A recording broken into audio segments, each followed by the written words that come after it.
Bienvenidas y bienvenidos al podcast Historias Felices y Tristes de Occidente, por el historiador Adriano Rivadeneira y por el compositor y productor musical Dario Durbé, basado en la investigación y las clases y conferencias del profesor Alessandro Barbero. En el episodio de hoy hablaremos de la sexualidad en la Edad Media.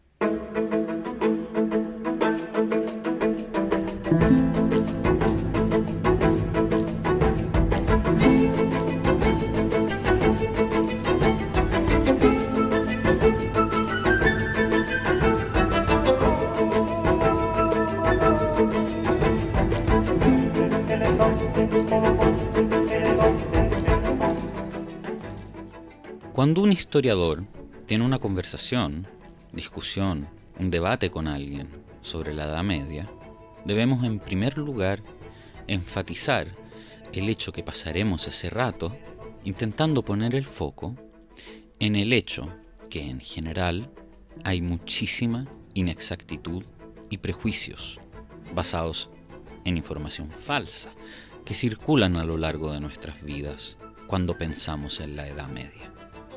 La idea de este episodio es intentar sentar las bases para poder deshacer uno de esos prejuicios, uno que habla sobre un aspecto muy importante de la vida humana, la sexualidad.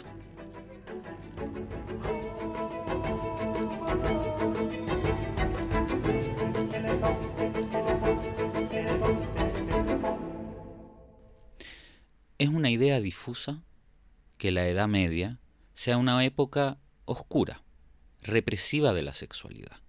Y en cambio, si alguien tuvo el privilegio de poder leer el Decamerón o el Román de Larós, por ejemplo, que son dos grandes y fundamentales textos medievales, sabrá que había sexo durante la Edad Media, mucho, y se hacía con mucha libertad. Y sobre todo, se hablaba de sexo, de sexualidad y de la corporalidad, con mucha libertad. Las reglas de esta época son muy poco rígidas y no existe mucha hipocresía cuando las personas medievales conversan de este tema. Quizás para muchos será una sorpresa saberlo, por lo menos para mí lo fue. La Edad Media no es una época reprimida. Otra premisa, que repetiré hasta el cansancio, es que la Edad Media es una época larguísima, la más larga que estudiamos, durante la cual cambian mucho las cosas. Y la Edad Media sobre la cual hablaremos en este episodio es la Baja Edad Media, la época de las grandes ciudades y de la caballería, la época que más tarde se traduce en el Renacimiento, una época de grandioso crecimiento demográfico, económico, tecnológico y una enorme apertura cultural. De hecho, los momentos de represión, de momificación, si se quiere, de las costumbres sexuales y de las libertades suceden más tarde, tras el manifiesto de Lutero. Entre el año 1000 y el 1400 se dan 4 siglos de expansión cultural. Fue una época en la que nuestros antepasados europeos vivieron con mayores libertades sus ideas y su sexualidad respecto a los 500 años siguientes. En la Edad Media se habla de sexo con gran libertad, como dijimos, y para ellos es parte de la vida, es una necesidad natural, por lo cual no hay razón alguna para negarlo o esconderlo. Y se habla de sexo como algo que le interesa de la misma manera, sea a los hombres que a las mujeres. Esto lo podemos subrayar porque habrá otras épocas más tarde, durante el 1800 victoriano, por ejemplo, durante el cual se tiende a pensar que las mujeres no tienen sexualidad, o por lo menos la sexualidad no debería interesarle. Partamos con un ejemplo clásico, de una novela de Giovanni Boccaccio, escritor y humanista, autor del Decamerón. Empezaremos por un texto menos común de los que en general se habla de este autor. La novela de Pietro da Vinci. Había una vez en Perugia, no ha pasado aún mucho tiempo, un hombre rico llamado Pietro da Vinci. Este rico burgués se había casado, no porque tenía ganas, sino para desmentir lo que en Perugia se decía de él, y que era verdad, o sea que las mujeres no le gustaban. Para construir una fachada, Pietro da Vinci se casa, pero se equivoca, porque se casa, dice Boccaccio, con una muchacha de pelo rojo y muy prendida, la cual 2 maridos habría querido en vez de uno. La muchacha se casa con él, pero no sabe, no lo conoce, más tarde lo descubre. Y cuando se da cuenta que se casó con uno que de todo tiene ganas, menos de hacer el amor con ella, se enoja muchísimo. Si este no hubiera sido hombre, lo habría creído y jamás me habría casado con él. Si hubiera querido ser monja, habría ido al monasterio, pero no quiero ser monja, y no imaginé terminar así. Y si lo espero a él, me haré vieja. ¿Qué hago? ¿Me consigo unos amantes? Claro, técnicamente es un pecado, y es también algo ilegal. Boccaccio nos relata las noches de esta muchacha, con una elegante y hermosa manera de escribir, y nos describe su deseo. Y después la protagonista decide que tendrá un amante. Y la cito: «Yo ofenderé solo las leyes, mientras él ofende las leyes y la naturaleza». Aquí podemos ver que es una mujer la que enfatiza su necesidad sexual, y se consigue un amante para satisfacer esa necesidad, y lo hace abiertamente, sin esconderse. El desarrollo de esta historia es lo que podemos imaginar. El marido sale a comer afuera, la muchacha trae a su amante a la casa, el marido vuelve antes de tiempo. Estamos en un contexto absolutamente obvio, y sobre el cual en la literatura medieval existen muchas variantes. Hay otro género literario, menos conocido de las novelas medievales, que son los fablieux franceses. Los fablieux son pequeños poemas en rima, en que se cuenta un poco de todo, y sobre todo, historias eróticas y divertidas. Son un poco más antiguos que las novelas, más o menos 200 años antes de Boccaccio. Y los más famosos y típicos son los fablieux, en los cuales el párroco, el sacerdote, es el protagonista y es un seductor. Y se puede entender. Como sabemos, los curas son, en la Edad Media, la élite intelectual. Son los que saben leer y escribir, que saben hablar bien, que tienen dinero para satisfacer sus deseos, por lo cual es normal que el cura sea un objeto de deseo de las mujeres. Y en este fablieux, del 1200 en específico, el cura se enamora de la esposa de un tintorero, o sea, de un artesano que tiene por oficio teñir tejidos y prendas. Este cura hace de todo para seducir a la esposa de este tintorero, y ella le cuenta todo a su marido, y juntos deciden darle una lección al cura. Finjamos una noche que yo salgo de casa, y tú lo invitas. El párroco llega a la casa, trae un pato entero para cocinar, trae vino, la mujer lo recibe, se preparan para sentarse a la mesa, y tocan a la puerta. Es el tintorero que vuelve. La mujer finge entrar en pánico y trata de esconder al cura. Por supuesto, como todos los artesanos de la época, estos también viven en una casa, que es en realidad una extensión del laboratorio del tintorero. Y ella lo lleva al lugar de trabajo de su marido y lo mete en la tina de las tintas, un gran barril lleno de tinta.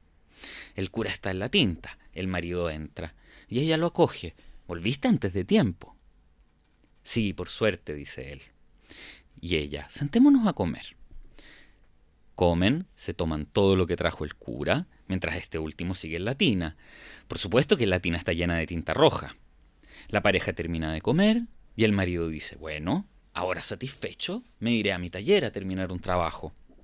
Porque metí en la tinta un crucifijo, de esos grandes, tamaño real, de madera. Veamos cómo quedó». Va a ver, hay poca iluminación, es de noche, y el cura, que escuchó todo esto, se encuentra en la posición de Cristo, tieso como momia, fingiendo ser él mismo el crucifijo. El tintorero, fingiendo también, dice: «Mira qué bien quedó. Saquémoslo para verlo mejor y pongámoslo a secar».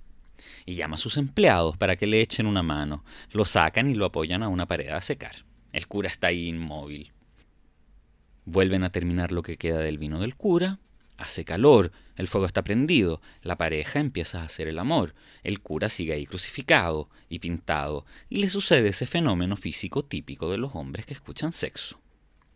El tintorero y su esposa terminan Nuestro tintorero vuelve ante el crucifijo y ve la erección del cura y dice: pero esto es rarísimo. El que hizo este crucifijo debe haber estado borracho. Nunca había visto yo un crucifijo con pene erecto y pelotas colgantes. Ahora corregimos. ¿Dónde está mi serrucho? Entonces el cura revive y salta por la ventana en pánico, pintado entero de rojo.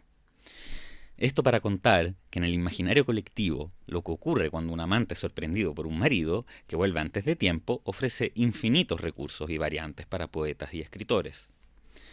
Hay otro texto muy bueno, no de origen occidental o cristiano, y más antiguo aún, un texto donde se describe lo extraños y absurdos que son los europeos cristianos. Es un texto árabe, de principios del 1100, la época de la Primera Cruzada.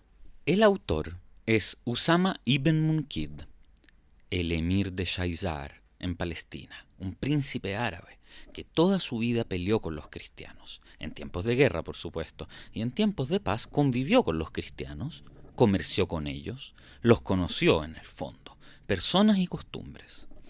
Usama conoce muy bien los reinos cruzados cristianos, en especial el que fue el reino de Jerusalén, y le cuenta a su público árabe en sus libros lo extraños que son los francos. Él llama a todos los europeos francos. Cuenta que los francos no tienen sentido del honor y no saben qué es la celosía. Y cuenta una historia, y la cito. Ocurrió una vez un mercante de vino en una de estas ciudades de la costa. Yo lo conocí, en una ciudad cruzada. El mercante vuelve a su casa y encuentra a un hombre acostado con su mujer. El mercante, al ver a un desconocido acostado con su mujer, se enfrenta con el intruso y le dice: ¿qué haces en esta cama? Y el intruso responde: estaba muy cansado y pedí si me podía acostar aquí para descansar. Y el mercante le dice: ¿y esa mujer, que es mi esposa, está acostada ahí contigo? Y el desconocido responde: ¿y qué quieres que te diga? La cama es suya. No podía impedirle usarla también. Y el mercante dice: por mi fe, si vuelva a ocurrir nos pelearemos. Y esa es toda la celosía de un cruzado según Usama.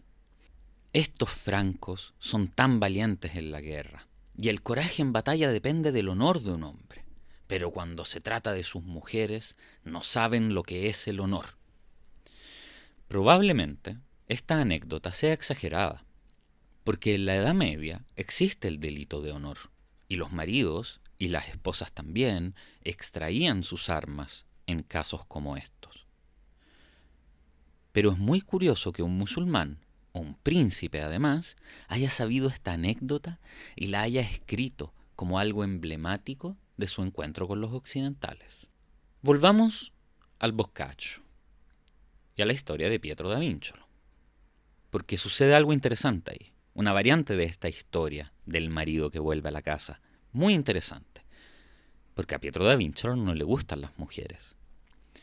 Como dijimos, Pietro da Vincolo vuelve a su casa, escucha extraños ruidos, se preocupa, se dirige a su habitación y encuentra escondido al amante de su mujer.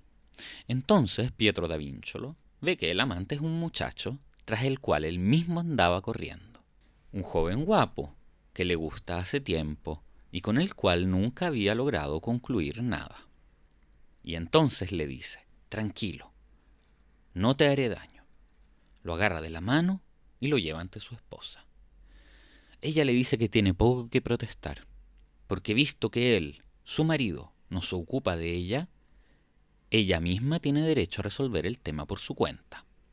Y cito: y entiende, Pietro, que yo soy mujer como las otras, y tengo ganas de lo que todas tienen ganas.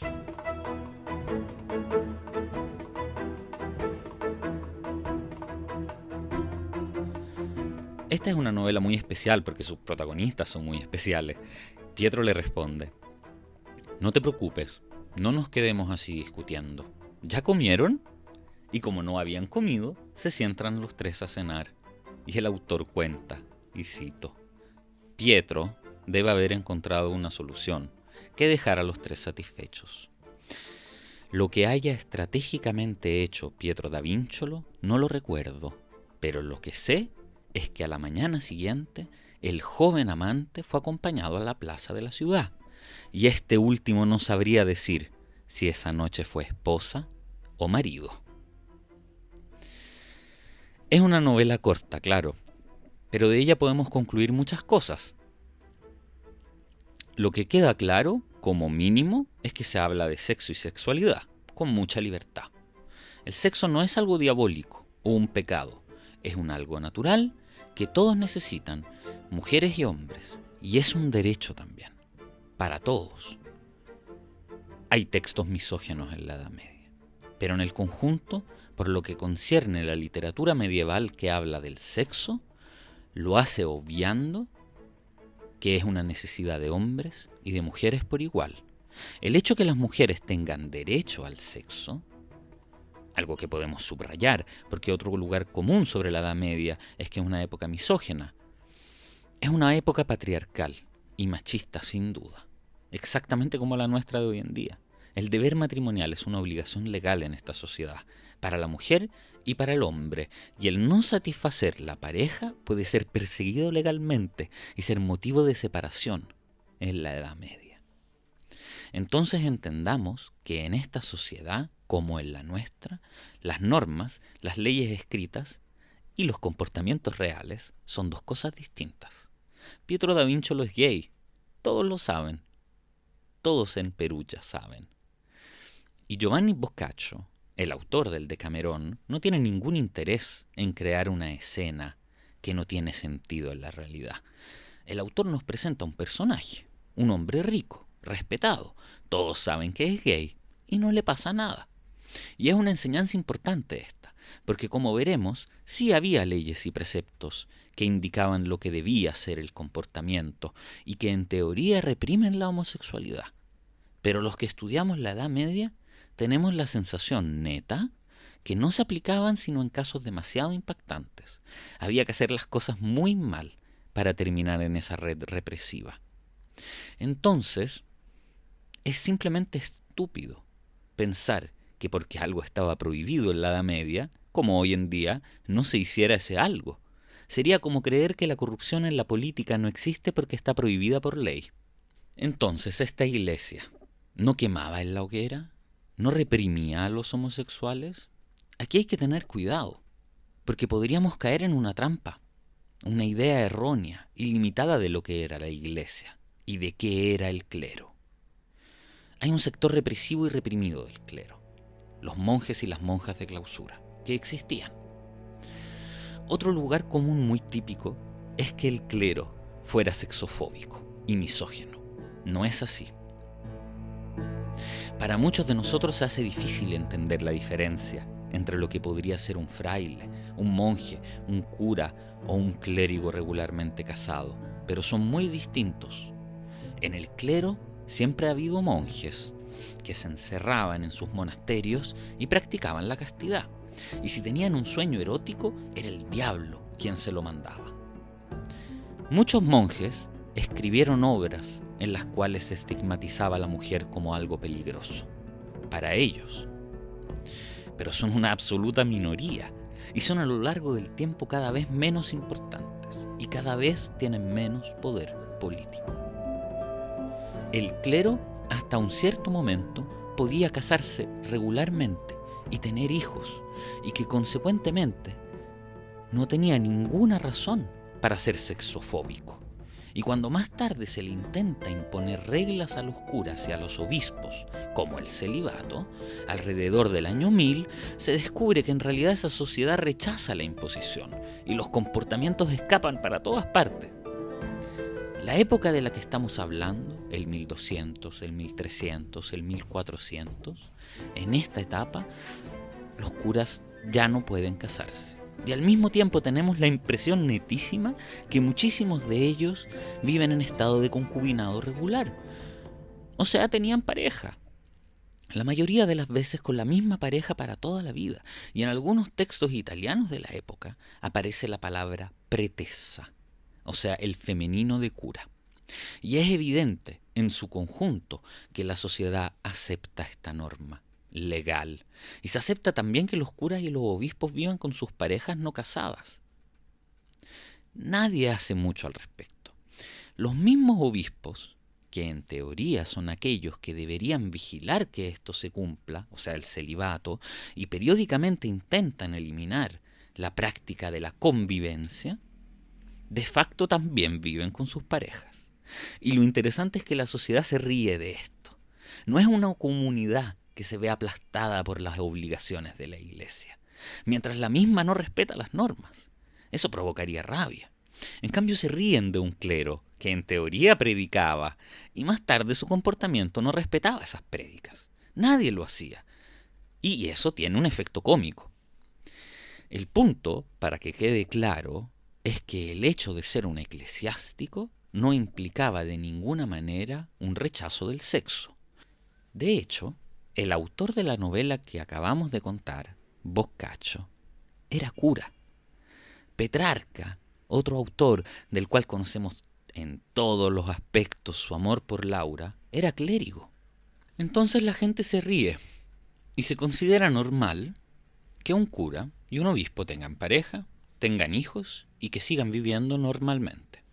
La gente está tan acostumbrada a que los curas y los obispos también tengan pareja que el tema sexual ni siquiera entra en lo que es el juicio moral sobre la persona que pertenece al clero.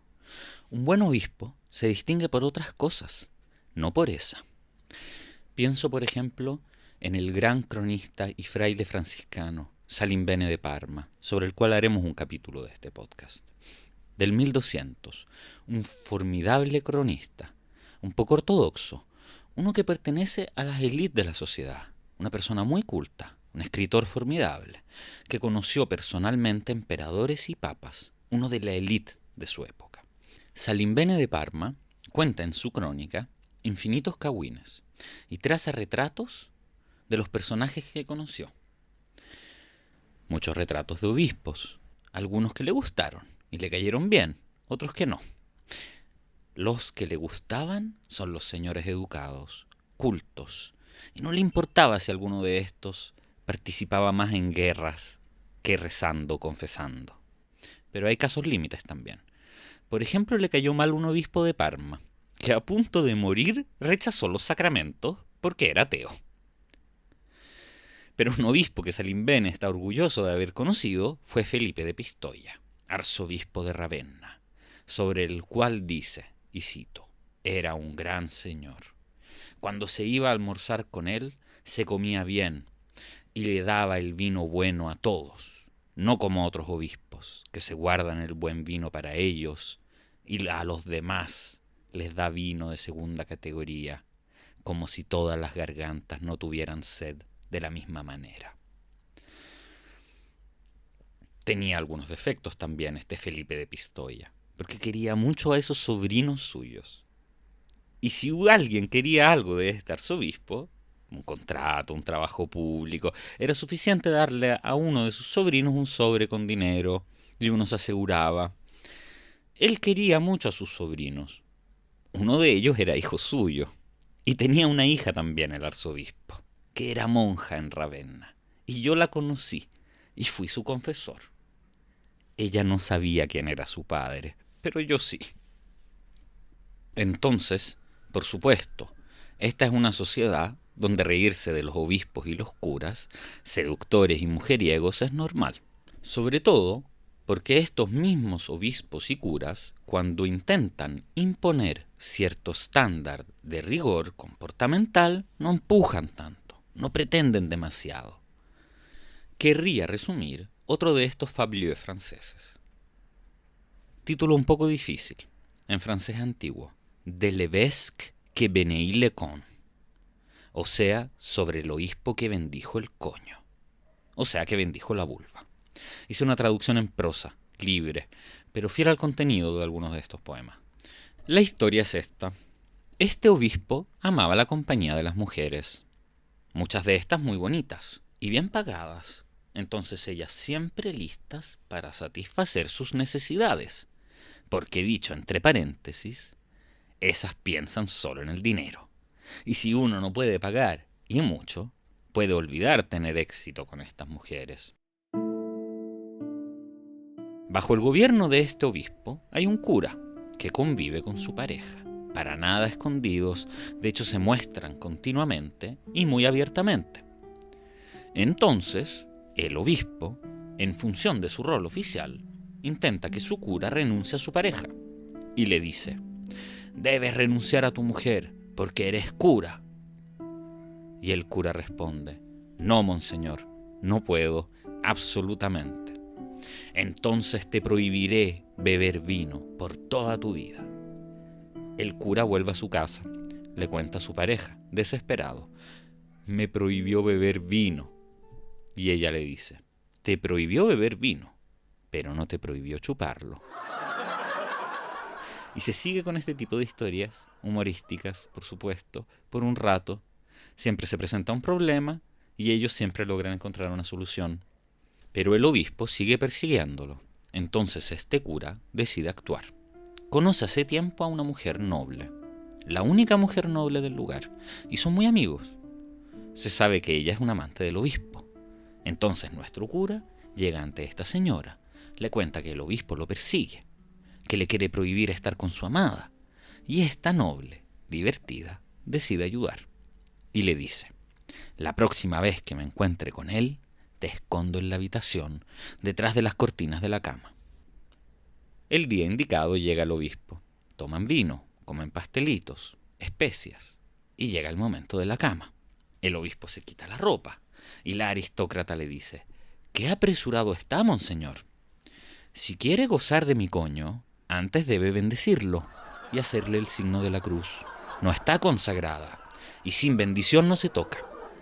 Quiero ver cómo lo hace, exactamente como si estuviera bendiciendo uno de mis campesinos». El obispo responde: «Si es que antes de tocarle hay que bendecirla, está bien, mi señora, todo lo que quiera. Si tanto lo desea, yo no tengo problema». Y levanta la mano y hace el signo de la cruz sobre el coño de la señora, y recita Per omnia, y de nuevo la cruz, Secula seculorum, y de nuevo la cruz. Y el cura que está ahí escondido responde: «Amén». El obispo salta de la cama asustadísimo y le pregunta: «¿Y usted qué hace aquí?». Y el cura: «Supe que vino a entregar una bendición, monseñor, así que vine yo también por si acaso». El obispo le dice que haga lo que quiera, pero no quiere volver a verlo.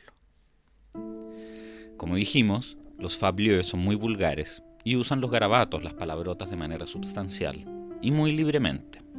Boccaccio, ya 200 años después, no las usa. Boccaccio, de hecho, se da vueltas pindáricas, aún contando historias con contenido picante, como la novela de Gianni Losteringhi, enésima variación sobre el tema. La esposa de Gianni Losteringhi tiene un amante que la está yendo a ver, pero el marido vuelve antes. Y vuelven siempre antes estos maridos. Llega el marido, cansado, cierra las ventanas y apagan las luces. Se acuestan para dormir. Y ella está nerviosa, porque está llegando su amante. Y no sabe. Va a tocar la puerta. Llega el amante. Toca la puerta. Nadie le va a abrir. Toca con mayor insistencia. Y Gianni Losteringhi se despierta. ¿Quién anda ahí afuera? Y la esposa le dice: «Debe ser un fantasma, ¿sabes?».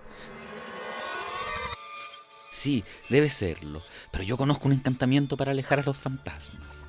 Espérame aquí, voy a la ventana y gritaré el encantamiento.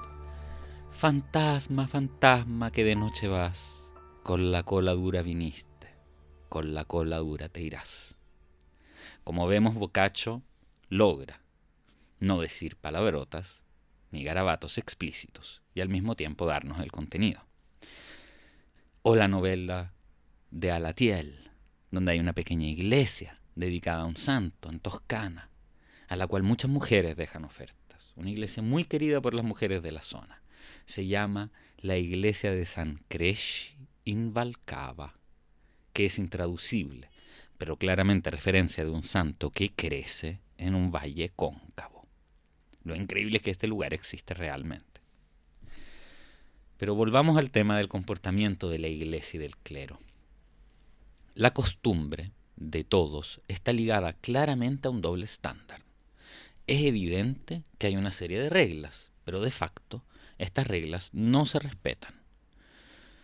Y estas reglas, al mismo tiempo, no son algo improvisado, en pánico y a la merced de una furia represiva o algo peor, alguna forma de delirio sadista o misógino. El punto es entender las cosas. Solo en la Edad Moderna, de hecho, y no en la Edad Media, habrá un actuar legal a nivel civil y penal para ordenar y disciplinar, romper el desorden y eliminar los apetitos. Pero en los siglos que hablamos no tenemos esa impresión. El punto es que igualmente, en la etapa que nos concierne, la Iglesia debe ordenar, disciplinar los comportamientos. Es su tarea. Para eso existe en el fondo. O sea, para llevar a la sociedad cristiana a mejorar, a ser civil. Y la Iglesia busca cumplir esa tarea, sin excesos, sin cosas absurdas, sobre todo en los temas que tienen que ver con la familia, los amores, los afectos y el sexo. Si uno lee estas obras de estos canonistas, o sea, las personas que por cuenta de la Iglesia escribían, teorizaban y razonaban sobre estas líneas de comportamiento, uno se da cuenta del esfuerzo de ser sistémicos. Es evidente que ninguno está a la merced de un furor represivo hacia la prohibición. Tienen el verdadero interés de quienes estudian y observan los comportamientos humanos e intentan ver qué reglas dar. Voy a dar un ejemplo para que sea más claro. Guccione de Pisa. Guccione de Pisa, especialista de derecho canónico, o sea, de esos miembros del clero que establecen y piensan las reglas y normas de comportamiento de finales de 1100. Estos autores, entre paréntesis, se plantean los problemas partiendo desde preguntas que se hacen a ellos mismos. Uno de los problemas que Guccione de Pisa tiene que enfrentar es: ¿está bien tener sexo con tu esposa solo para darle placer? Instintivamente, un cura medieval diría que no, porque el sexo entre marido y mujer sirve para la procreación y no para el placer. Pero Guccione de Pisa dice: San Pablo, en la primera epístola de los Corintios, o sea, el Nuevo Testamento, dijo: el marido cumpla su deber hacia su esposa, igualmente la esposa con su marido. La esposa no es árbitro de su cuerpo, el marido lo es. De la misma manera, el marido tampoco es árbitro de su cuerpo, su esposa lo es. No se abstengan el uno del otro, sino que de común acuerdo y temporalmente para dedicarse a rezar, y tras eso vuelvan a estar juntos, para que Satanás no los lleve a la tentación en los momentos de pasión. Y Guccione de Pisa comenta: aquí es evidente que el deber matrimonial significa que hay que evitar que una persona se vea empujada por la abstinencia hacia la tentación. La pasión es natural y es un derecho satisfacerla. El concepto es que la esposa debe quedar satisfecha. Y Guccione dice, y está claro que es una persona bien informada, y cito: sucede muy a menudo que se satisfaga el deseo de una esposa sin satisfacer el propio, y viceversa. Es muy normal que cuando una pareja hace el amor, uno de los dos alcanza el orgasmo y el otro no. Y esto ocurre constantemente. Algunos quizás sabemos la historia del orgasmo simultáneo. Había en los 70 y 80 unos manuales que decían que era indispensable para una pareja que al hacer el amor se alcanzara el orgasmo simultáneo, creando inmensa culpabilidad. Prosigue nuestro experto medieval. Sucede muy seguido que la mujer tenga orgasmos antes del hombre, y aquí parece un poco menos informado. Y estamos hablando de derecho canónico del 1200. Y cuando el placer de la mujer en el acto carnal queda satisfecho, yo puedo retirarme si quiero sin satisfacer mi propio placer, libre de todo pecado y sin desperdiciar la semilla que fecunda, porque el punto es ese: no se puede desperdiciar la semilla. Eso es lo que enseña la doctrina. Hay que respetar esa regla. Y por supuesto estos académicos se interesan en todo. Quizás los fieles no, pero ellos creen y deben, se supone, enseñarle a los cristianos qué está bien y qué está mal. El clero está convencido de esto. Se analiza todo. El sexo anal, por ejemplo, no se debe hacer, y de hacerlo se debe cumplir penitencia. En general un ayuno por algunos días. ¿Y las posiciones sexuales? Hay algunos expertos que dicen que hay que evitar hablar de posiciones porque el riesgo es que la gente aprenda demasiado. Pero hay otros que dicen, y cito, hay que entrar y analizar en detalle todo, considerando las monstruosidades que se escuchan confesando hoy en día. Uno de los grandes teóricos del 1200, Alberto Magno, explica que, en teoría, las variantes respecto a la posición sexual normal están prohibidas, pero depende. Hay que ir caso por caso. Dado que el objetivo es generar, puede pasar que la posición normal no sea cómoda. Por ejemplo, un matrimonio entre dos obesos. Podrían tener dificultad. Y cito la lista de desviaciones, según Alberto Magno. La posición menos grave es la posición lateral, después la posición sentados, después de pie, y la peor y más grave es por detrás, como los caballos. Algunos sostienen que es pecado mortal, pero yo no estoy de acuerdo. Por supuesto, algunos de estos expertos se entretienen con esto y lo transforman en un juego de lógica, un juego intelectual en el fondo. En un texto se hace la siguiente pregunta: ¿es mayor pecado hacer el amor con una vieja deforme o con una linda muchacha? Y la respuesta: hay dos escuelas. Según algunos, es pecado más grave con la muchacha, porque con ella lo haces felizmente y por mucho tiempo, mientras que con la deforme lo haces lo más rápido posible. La otra escuela es que es mayor pecado con la vieja deforme, porque con la joven muchacha hay motivos, por la belleza o la pasión. En cambio, si vas con la vieja deforme, es por una razón abyecta. Entonces están prohibidos el adulterio y la fornicación, según las reglas. No se debería hacer, es pecado, y además del pecado hay un castigo. Y como dijimos, entre el final de la Edad Media y principios de la Edad Moderna, o sea, cuando Lutero expone su manifiesto, se empezará a nivel legal a castigar quienes violan estas normas. No son castigos atroces, por supuesto. En Florencia, en el 1500, empiezan a aumentar claramente la cantidad de juicios, por ejemplo, contra los homosexuales, con penas monetarias. Antes sucedía que el clero, sorprendiendo a alguien por fornicación o adulterio, intentara castigar religiosamente. O sea, abstinencia, penitencia, quizás una multa. Y cada juzgado eclesiástico enfrentaba casos de este tipo.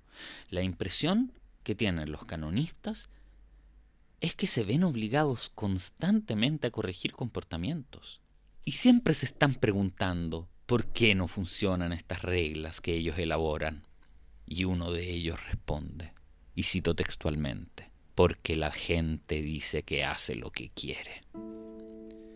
Estos teólogos son generalmente personas cultas, y no solo en la teoría del derecho canónico, porque en este ámbito entra también la medicina. Hay un segmento de cultura medieval que es la cultura médica. Es una cultura muy refinada, extremadamente refinada. Y se trata de una revisitación de la medicina de la antigüedad, de Hipócrates y Galeno, sustancialmente. Con muy sofisticada, no quiero decir que era científica y probada como lo sería para nosotros. Nosotros, de hecho, sabemos que lo que ellos consideraban científico en realidad no tiene ninguna base. Hay una teoría, lo digo en breve, que la salud se basa en el equilibrio entre distintos humores, y estos humores pueden ser calientes, fríos, secos, húmedos. La sangre y cada enfermedad de un cuerpo significa que hay un desequilibrio de uno de estos humores, y hay que corregir, dando de comer lo que es oportuno o dejando de comer lo que es inoportuno. Es un universo muy complejo y filosófico, privo de fundamento científico. Pero ellos no lo sabían. Sus médicos son personas que estudiaron años y años para aprender esta doctrina médica. Y los teólogos se informan. ¿Ciertos comportamientos son naturales? Son culpables, pero la naturaleza se abre el camino en esa dirección. ¿Eso los hace menos culpables? Eso lo tienen que decir los médicos, no los canonistas. Y de hecho, Alberto Magno enfrenta el tema de la masturbación femenina. Como vemos, es un tema siempre. Y es algo que en teoría está prohibido en la Edad Media. Pero hay que ver, dice Alberto Magno, que claramente habló con un médico para decir lo que sigue a continuación. Hacia los 14 años, una joven mujer empieza a desear el coito, pero no llega a eyacular. Y aquí me detengo un segundo, porque nosotros diríamos orgasmo, no eyaculación. Los hombres eyaculan. Pero sobre esto los médicos de la Edad Media están divididos. Y es muy interesante, porque podemos ver dónde puede llegar una tesis si es científicamente errónea. Hay una escuela de médicos que dice que no solamente el hombre, al alcanzar el orgasmo, emite esperma. La mujer también en el momento del placer lo hace. Y esta es una teoría que sabemos ser equivocada. La otra escuela nos da razón a nosotros, de hoy en día. Son los que sostienen que solo los hombres eyaculan. O sea, lo que nosotros sabemos. Pero llegan a la conclusión que las mujeres no sirven para tener hijos. Se necesita solo el espacio. Porque el hijo sale solo del hombre. Los que sostienen que la mujer también eyacula concluyen que el hijo nace gracias a la conjunción entre la parte masculina y la parte femenina. Entonces llegan a la conclusión correcta a través de una premisa errónea. Y según mi opinión, este hecho es muy instructivo. Alberto Magno nos sigue contando sobre su adolescente de 14 años que empieza a desear, pero no alcanza el placer, no alcanza el orgasmo. Y cito: y mientras más practica el sexo o la masturbación, más desea. Pero como el cuerpo de una mujer es frío y sus poros son más cerrados, entonces no llega a eyacular con facilidad.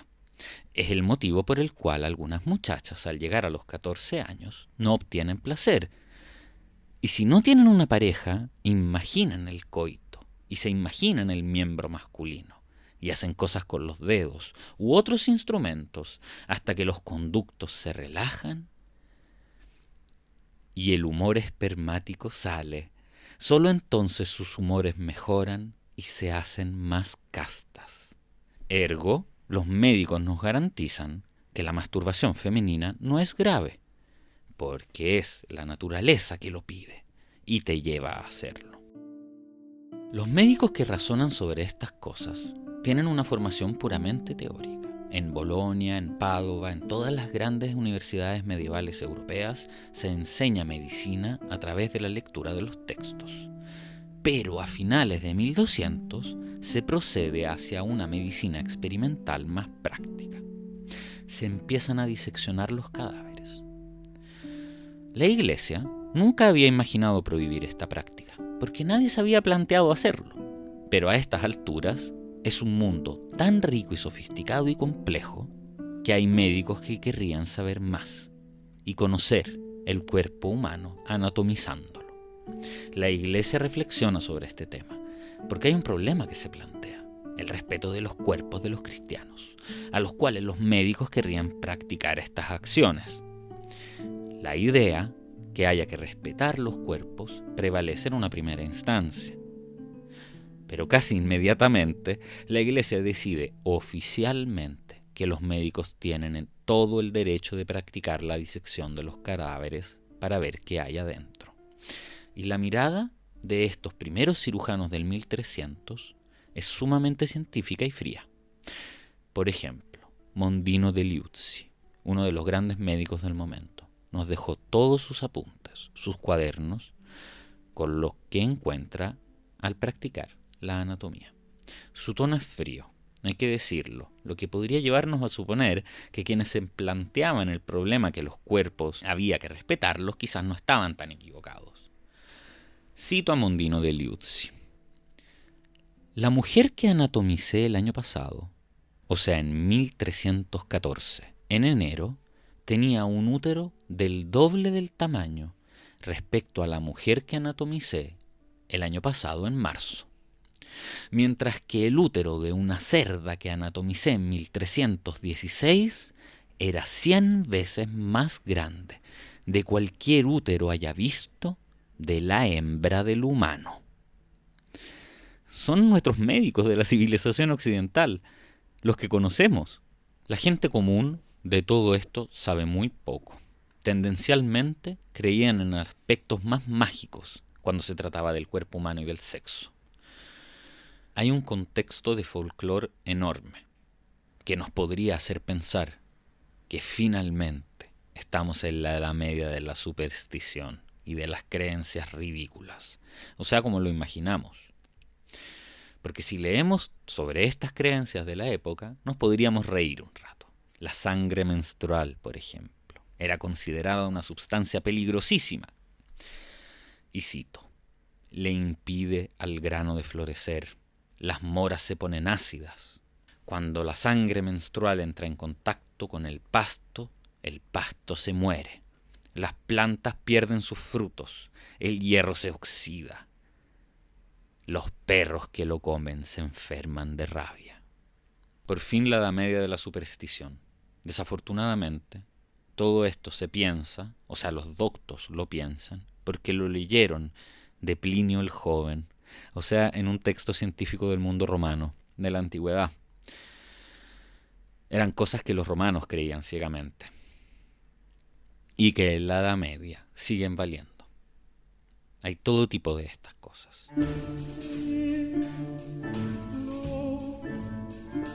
Por ejemplo, una de las preocupaciones más presentes, a mí me sorprendió esto, sobre todo entre las mujeres, era no quedar embarazadas.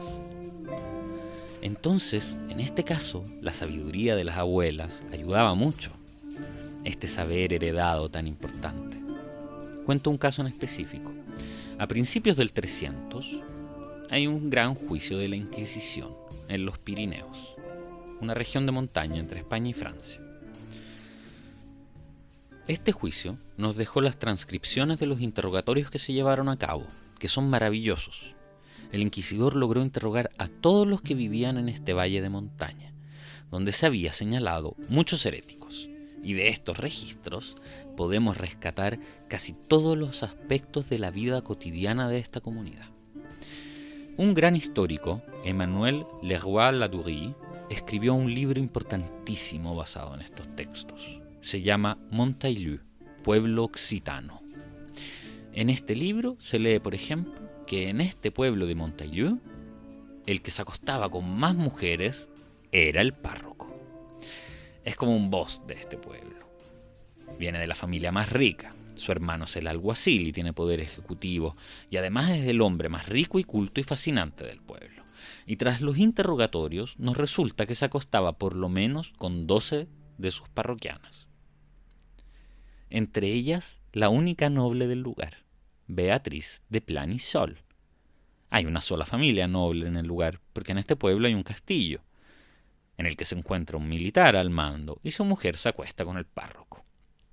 Y Beatriz cuenta en uno de los interrogatorios, y el inquisidor es muy curioso, quiere saber todo, por suerte para nosotros, y le pregunta, ¿no tenías miedo de quedar embarazada del párroco? Y ella responde, y cito, claro que lo temía, pero Pierre, se llama Pierre Clerc, el párroco, tenía un remedio infalible. Cuando Pierre Clerc quería conocerme carnalmente, traía una hierba medicinal envuelta en un paño de lino, del tamaño de la falange de mi meñique. Amarrada a un hilo largo, me lo ponía alrededor del cuello mientras hacíamos el amor. Y esta bolita con la hierba bajaba entre mis senos y llegaba a mi ombligo. Y él me garantizó que esto impediría que quedara embarazada. Y funcionó. O sea, una de las cosas que se hacen evidentes es que de sexo se habla, no solo en las novelas de Boccaccio o en los fabliaux franceses, sino se habla de sexo durante los juicios inquisitorios, se habla de sexo en los textos de medicina, de derecho canónico, se habla de sexo con extrema libertad.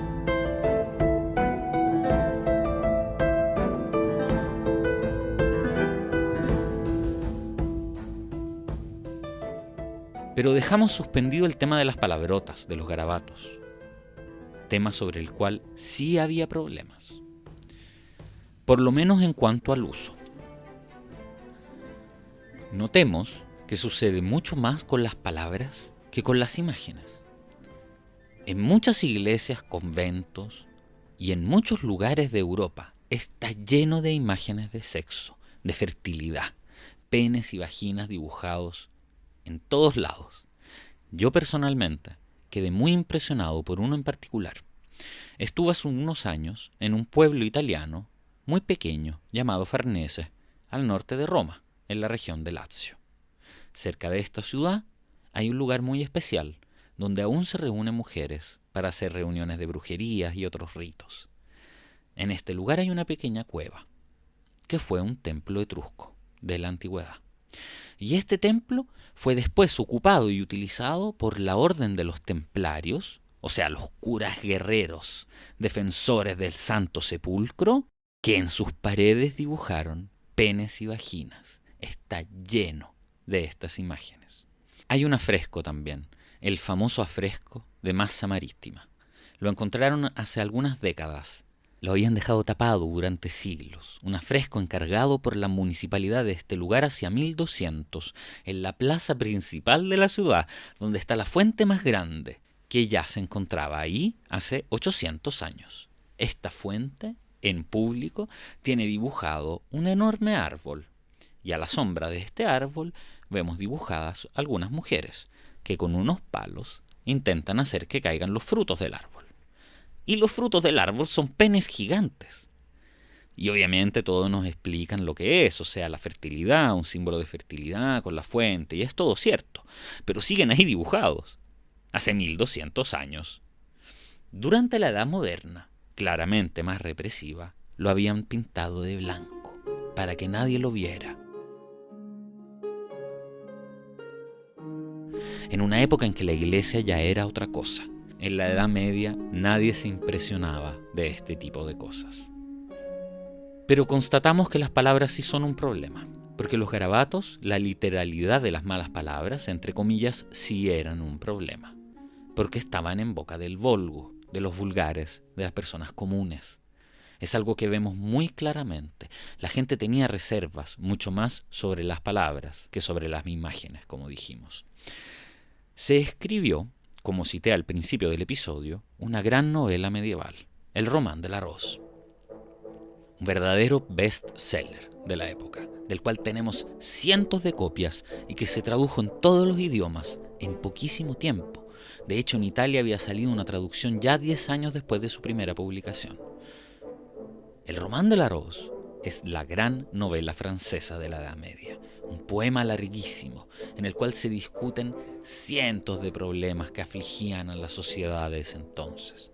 Y es interesante que, siendo finalmente un texto filosófico, se haya difundido tanto.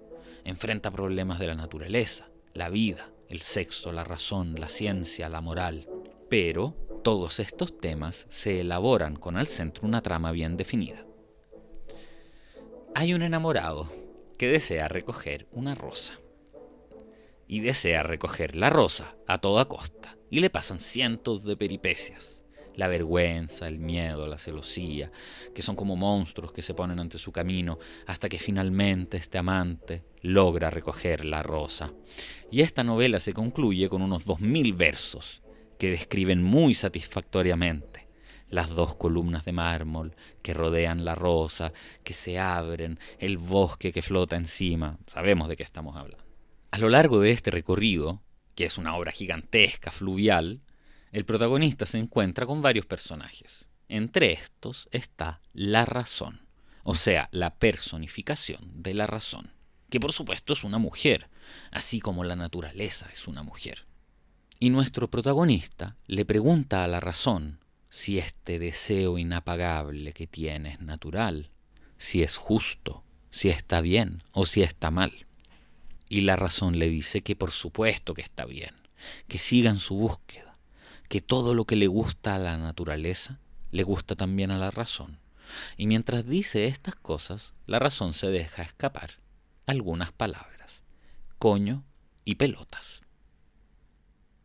Y el amante, que es el narrador, se escandaliza y dice: mencionó usted a las pelotas, que no están nada bien en boca de una muchacha bien educada. Si debe usted hablar de estas cosas, siga por lo menos el ejemplo de las nodrizas, que cuando limpian y lavan a los recién nacidos usan varios sobrenombres bonitos para indicar esas cositas. Y una paréntesis, tenemos muchos documentos y textos que efectivamente confirman que se le enseñaba a las señoritas de buena familia a no usar estas palabras. Son palabras que usan las personas de menos acceso, si se quiere, o los hombres entre sí. Y la razón reacciona. Y es interesante su reacción. Y cito: a ver, veamos, tenemos las pelotas y tenemos el nombre para indicarlas. Y las cosas hay que llamarlas por su nombre. Y si esto de lo que hablamos es algo bueno, no debería darnos vergüenza las palabras que lo indican. ¿Estas cosas de las que estamos hablando son buenas o no son buenas? Y aquí el enamorado, el protagonista, entra en dificultad, porque todo esto es creación divina, por supuesto. Y la razón insiste: no debe darme vergüenza si nombro solo con su texto esas nobles cosas que mi Padre en el paraíso, porque la razón es hija de Dios, obviamente, fabricó hace tiempo con sus manos, porque con muchas ganas y buena disposición puso en las pelotas y el pene fuerza que genera. Y Dios lo hizo sabiendo lo que hacía, y con gran entusiasmo lo hizo. El amante no se da por vencido, intenta debatir. Está bien, de acuerdo, Dios las creó, pero Dios creó lo concreto y no las palabras, y es la palabra que es fea. La razón le responde: pero tú piensas que la palabra es fea, no porque lo sea en sí. Y aquí es muy lindo el recorrido que hace sobre las reflexiones de Marco Aurelio, el pensar las cosas en sí mismas. Tú piensas que la palabra es fea, no porque lo sea en sí, sino porque la asocias al objeto. Intenta imaginar que si cuando inventamos los nombres de las cosas, yo hubiera decidido que las pelotas que te molesta tanto las hubiéramos llamado reliquias y a las reliquias le hubiéramos dicho pelotas. Tú te habrías escandalizado nada más escuchar la palabra reliquias, y en cambio pelotas te habría parecido una palabra maravillosa si indicaras las reliquias, y te habrías arrodillado a besarlas, las pelotas, en sus cofres de oro y plata. El punto es que la sociedad medieval no es una sociedad que no se plantee problemas.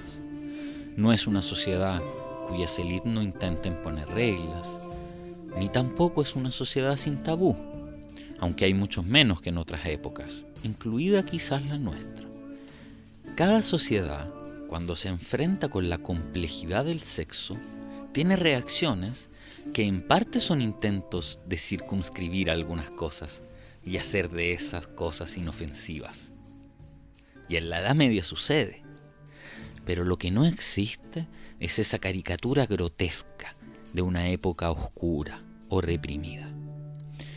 Es evidente, sobre todo, un mundo donde hay muchas maneras distintas de enfrentar los problemas, muchos grupos humanos distintos, con sus puntos de vista, con su objetivo en la vida, como nosotros, y la Edad Media es el resultado de la interacción de todos esos aspectos.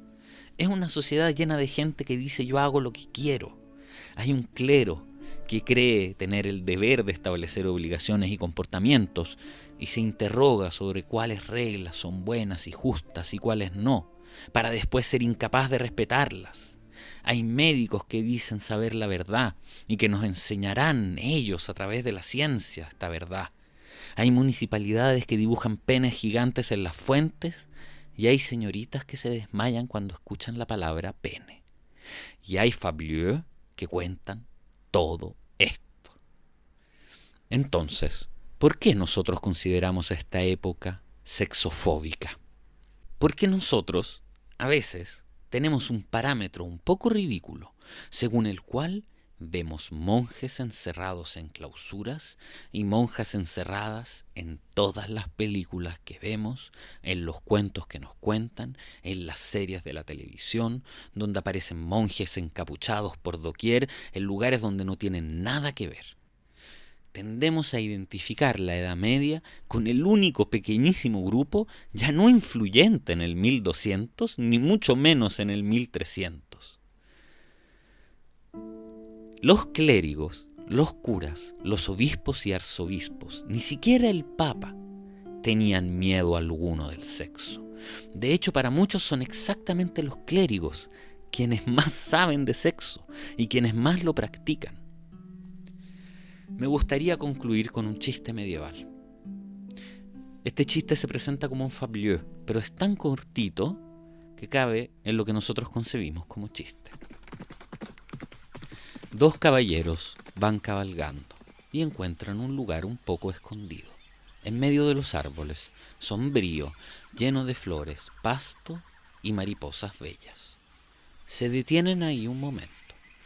Uno de los caballeros le dice al otro: «Qué hermoso lugar, perfecto para sentarse a comer, con un barril de vino bueno, un buen pastel, sería mejor comer aquí que en un gran salón». Dicen eso y se marchan. Llegan dos clérigos que andaban paseando y al ver tal hermoso lugar se ponen a razonar, como lo hacen los clérigos. Y uno dice: «Traerse aquí a la enamorada sería un gran lugar para jugar jueguitos».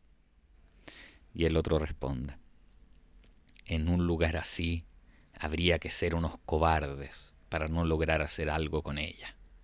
Y siguen su camino. Llegan dos campesinos de regreso del mercado, cargados con palas y rastrillos. Se sientan un segundo en el lugar más bello y empiezan a conversar a su manera. Y uno dice: «Compadre, qué gran lugar para cagar. Echémonos una cagada, compadre». «De acuerdo estoy», responde el otro. Y los dos se ponen a cagar. Y el chiste concluye: «Miren que la vulgaridad uno se la lleva adentro. Y hay campesinos entre la gente de alto rango. A los demás Dios los cuide de las porquerías y bendiga a toda la compañía».